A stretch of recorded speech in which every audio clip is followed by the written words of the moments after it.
बिस्मिल्लाहिर्रहमानिर्रहीम। ए वतन तू सलामत रहे ता क़यामत रहे, जहाँ तक मेरी आवाज़ गूंजती है सबको मेरा सलाम। मौत बर हक है जी। बच्चा पैदा होता है, उसके बाद कितनी भी उसकी लंबी उम्र हो उसको मौत आनी है। जमहूरियत जिन मुल्कों के अंदर है जी, जितनी मर्जी उसको तूल दे लें, आखिर इलेक्शन होना है। मौजूदा हुकूमत ने जी गुज़श्ता जो 10 माह 1 साल, अब तो 1 साल हो गया जी, इस दौरान में बड़े ड्रामे किए जी, बड़े यू टर्न लिए। इमरान खान साहब ने जब असम्बलियाँ तोड़ी गई, इमरान खान साहब ने डिमांड करनी शुरू की तो इन लोगों का कहना था जी कि आपके पास KPK की हुकूमत है, आप असम्बली तोड़ दें। फिर अल्लाह का करना हुआ जी, ज़िमनी इलेक्शन के बाद इमरान खान साहब के हाथ में पंजाब की हुकूमत आ गई। फिर उन्होंने गेम डालने की शुरू की कि आप 2 असम्बलियाँ तोड़ दें तो हम आपको गारंटी देते हैं जी। बड़े दावे के साथ बड़े बड़े लीडर जो इस वक्त मौजूदा हुकूमत के, उन्होंने कहा जी कि 10 मिनट के अंदर हम असम्बलियाँ डिज़ाल्व कर कर पाकिस्तान के अंदर इलेक्शन अनाउंस कर देंगे। जिस वक्त एतमाद का वोट लिया गया, फिर आपने देखा कि यही लोग असम्बलियाँ बचाने के चक्कर में हो गए। फिर जनाब इमरान खान साहब ने असम्बलियाँ तोड़ दी। उस कानून और आइन के तहत, कानून बाद में है जी, पहले आइन पाकिस्तान 1973 के तहत 90 दिन के अंदर इलेक्शन होने थे। फिर ये इलेक्शन से भागना शुरू हो गए।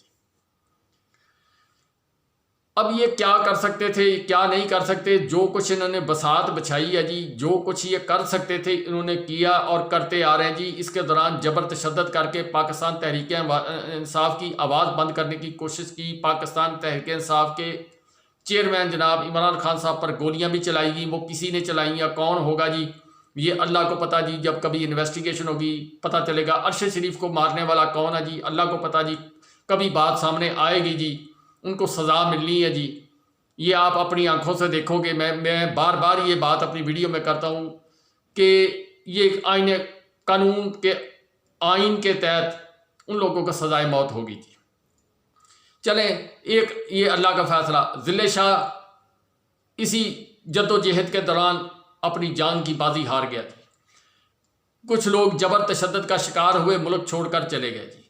कुछ लोग जिनके ऊपर पर्चे किए गए, आज मोअज़्ज़ज़ हाई कोर्ट लाहौर ने जी एक बड़ा आर्डर जारी किया। उसके तहत जो ये काम था इसको रोक दिया गया। ये यानी गोरे का कानून जो है एक किस्म का ख़त्म कर दिया गया, जिसके तहत ये आवाज़ दबाने की कोशिश कर रहे थे। अब आज के हुक्म के मुताबिक अब ये पाबंदी ख़त्म कर दी गई है जी। ये जो बोलने के ऊपर पर्चेबाजी करते थे वो ख़त्म कर दी गई। बहरहाल के जी बात अपनी पे आते हैं जी कि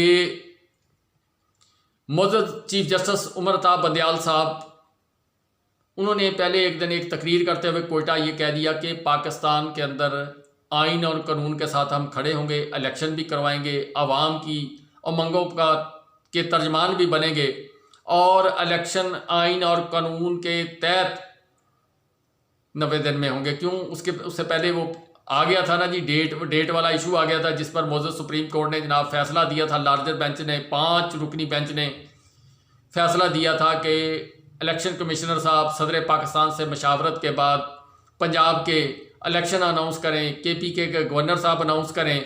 KPK के गवर्नर साहब ने ना अनाउंस किया, ना जनाब इलेक्शन कमीशन साहब ने वो मोअज़्ज़ज़ सुप्रीम कोर्ट की बात पर कान धरे। पाकिस्तान तहरीक इंसाफ ने उसके मतलब के ख़िलाफ़ रिट पटिशन दायर कर दी। फिर दोनों स्पीकर जो दोनों असम्बलियों के थे वो उसमें अपनी तरफ से शामिल हो गए। इसके बाद एक बेंच बना जी। वो बेंच जनाब, उस पर कुछ एतराज़ात उठाए गए, एक शोशा छोड़ा गया जी कि 4 वो 2 4 वो भी बात ख़त्म हुई, एक दिन के लिए ख़त्म हुई। फिर दूसरे दिन इख्तलाफी नोट के ऊपर बड़ा फड्डा सामने आ गया जी। ये सारी बातें होती रही। आज के दिन जो खबरें चल रही हैं जी कि जो आइन के मुहाफ़िज़ हैं पाकिस्तान के अंदर, सबसे बड़ी पोस्ट है जी आइन की, चीफ जस्टिस उमर अता बंदयाल साहब, उन पर बहुत ज़्यादा दबाव है जी। झूठी खबरें फैलाने की कोशिश कर रहे हैं, एक नैरेटिव, एक बयानिया बनाने की कोशिश कर रहे हैं कि वो शायद इस्तीफ़ा दे दे। कल 4 रुकनी बेंच है जी, उसमें कितने स्लिप होते हैं। अब इनकी आखिरी कोशिश ये होगी कि उसमें से कोई ना कोई प्लेयर को स्लिप किया जाए ताकि किसी तरह वो प्लान फेल किया जाए। अब उस पर मौजूद चीफ जस्टिस साहब क्या लाहेअमल अख्तियार करते हैं, क्या वो लार्जर बेंच की तरफ जाते हैं, या जो आबद ज़ुबैरी साहब ने कल डिमांड की है पाकिस्तान के तमाम वकला मौजूद चीफ जस्टिस साहब के पीछे खड़े होंगे, एक तहरीक नहीं चलेगी पाकिस्तान के अंदर जिस तरह पहले इफ्तिखार चौधरी साहब के दौर में चली थी। क्या पाकिस्तान उस तरफ को जा रहा है? इमरान खान साहब ने 2 ट्वीट किए हैं जी।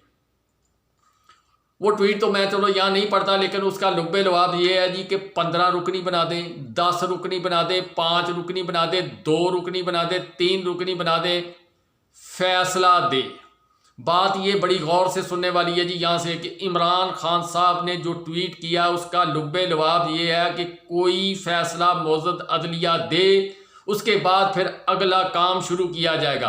अब अगला काम हुकूमत अपनी बसात बचाने के चक्कर में है कि किसी ना किसी तरीके से मौजूद अदलिया से ये फैसला ना आए, बेंच तोड़ा जाए, उसके लिए जो भी करप्ट ज़राए हैं वो इस्तेमाल किए जाएं। लेकिन आज का अगर इमरान खान साहब का ट्वीट पढ़ें, वो बड़ा मैनी खेज ट्वीट है। उन्होंने कहा जी कि जितने मर्जी आदमी रख लें बेंच के अंदर, 15 रख लें, 14 रख लें, 10 रख लें, 8 रख लें, 6 रख लें, मतलब ये है कि आप फैसला तो दें कि हमने इलेक्शन कमीशन साहब के फैसले को अंडोज किया या उस पर को रद्द अमल दिया, या इलेक्शन कमीशन साहब आइन इलेक्शन कमीशन साहब ने तोड़ा, आर्टिकल 6 लगता है या नहीं लगता।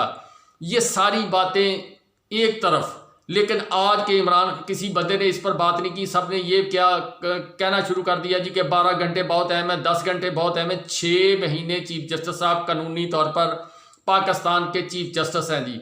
अब उनको ज़बरदस्ती गन पॉइंट पे ही उतारा जा सकता है। अब ये काम को कर सकता है तो कर ले, आज किसी के साथ करेंगे, कल फिर उन्हीं के साथ होगा जो इस तरह भी करेंगे। लेकिन इनकी कोशिश ये है जी किसी तरह इलेक्शन से बचा जा सके, ये बेंच टूट जाए, खड्डे में बात पड़ जाए। 100 मोटों पर जो कुछ इन्होंने बिल पेश किया वो बड़ी एक अहम बात है जी। पहले बात ढकी छुपी थी कि ये हुकूमत अंदर अंदर से वार कर रही थी जी मौजूद अदलिया पर। बीबी मरियम साहबा भी अपने जलसों में अपने ख्यालात का इजहार कर चुकी हैं। मुख्तलिफ ख्वाजा असफ साहब ने भी इजहार किया, राना सलाउल्लाह साहब ने भी फरमाया कि आप हुक्म करें, आर्डर ना करें। ये सारी चीज़ें तंजन उन्होंने कही थी। लेकिन ये सारी चीज़ों को अगर मद्देनज़र रखा जाए, फिर जो कल इन्होंने काम किया जी कि रातों रात जहाज़ पर सब बंदे इकट्ठे करके एक सेशन बुलाया गया, सेशन के अंदर जनाब बिल पेश किया गया, फौरी तौर पर सब ने दस्तखत किए, दस्तखत करने के बाद वह सदर पाकिस्तान को भेज दिया गया। अब क्या सदर पाकिस्तान जाते ही वो जनाब मंजूर कर लेंगे? 14 दिन या 21 दिन वो डिले कर सकते हैं। उसके बाद पार्लियामेंट का दोबारा मुश्तरका अजलास बुलाया जाएगा जिसमें सेनेट और कौमी असम्बली के मेंबरान शामिल होंगे, फिर वो अपनी राय देंगे और उसके बाद बिल पास हो जाएगा जी, फिर वो कानूनी शक्ल होगी। अब 14 और 21 दिन में बहुत दिन पड़े हैं जी। बहुत दिन के अंदर अब जंग हो गई जी खुली। क्या खुली जंग के दौरान अब ये तवक्को करना कि वो हमसे कोई सुलह सफाई वाली बात करेंगे? वो आइन और कानून की बात करेंगे। आइन और कानून पाकिस्तान का ये कहता है जी, आइन पाकिस्तान कहता है कि अगर असम्बलियाँ अपनी मुद्दत पूरी करने के बाद ख़त्म हो तो 60 दिन में इलेक्शन।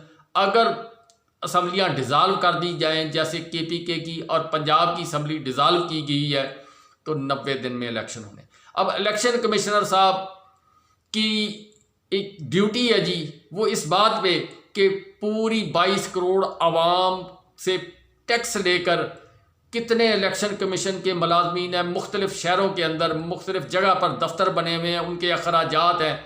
उनकी ड्यूटी सिर्फ ये है जी कि उन्होंने पाकिस्तान में इलेक्शन करवाने हैं जी, साफ़ करवाने हैं, शफाफ करवाने हैं। वो एक अलहदा कहानी है जी, उसके ऊपर मैं बात नहीं कर सकता, लेकिन उनका फ़र्ज़ है जी कि उन्होंने इलेक्शन करवाने। अब वो अपना फ़र्ज़ पूरा नहीं कर रहे। क्यों नहीं कर रहे? इसी बात की जंग है जी। पूरी बसात बचाई गई है। ट्विटर, फेसबुक, इलेक्ट्रॉनिक मीडिया, बड़े बड़े एंकर हर 1 मिनट के बाद एक एक ट्वीट कर रहे हैं। जिस तरह इमरान खान साहब को 9 अप्रैल को निकाला गया था और उस वक़्त प्रिजनर वैन भेजी गई जनाब, रात के अंधेरे में लाइटें जल गई, सब कुछ हुआ, वो प्री प्लान था। इसी तरह प्री प्लान तरीके के ज़रिए अब जो काम किया जा रहा है कि मौजूद सुप्रीम कोर्ट या मौजूद निज़ाम अदल पर दबाव डालने की कोशिश की जा रही है कि हम बहुत ज़्यादा ताकतवर हैं, हम वो काम कर सकते हैं जो हमने पहले किया था। इलेक्शन कहता हूँ जी कि मौजूद सुप्रीम कोर्ट पर चढ़ाई कर दी थी, फ़लाँ आदमी को हमने ऐसे कर दिया था। इफ्तिखार चौधरी साहब वाला नक्शा भी उनको बताने की कोशिश की गई कि हम ये भी कर सकते हैं, लेकिन बड़े ठंडे और धीमे मजाज वाले जनाब जस्टिस उमर अता बंदयाल साहब जो उनसे मिलने आया, कोई गर्मी में आया, कोई ज़रा सख्त लहजे में बोला, किसी ने टेलीफोन किया, किसी ने जनाब सिफारिश डालने की कोशिश की, कोई घर गया किसी के, वो सब लोगों को उन्होंने चाय पिलाई, किसी की फ़ोन पर ठंडे तरीके से बात सुनी। सुनने के बाद उन्होंने खामोशी इख्तियार की।